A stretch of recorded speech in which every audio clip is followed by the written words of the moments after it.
BAPS Hindu સંસ્કૃતિને સમર્પિત એક આધ્યાત્મિક સંસ્થા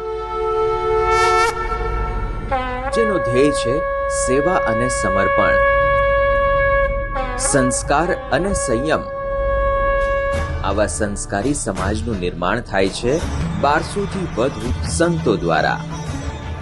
સમાજ, ધર્મ અને રાષ્ટ્રની સેવા માટે સમર્પિત સંતોના પ્રેરક અને પોષક પરમ પૂજ્ય મહંત સ્વામી મહારાજ જૂનાગઢને આંગણે પધારી રહ્યા છે.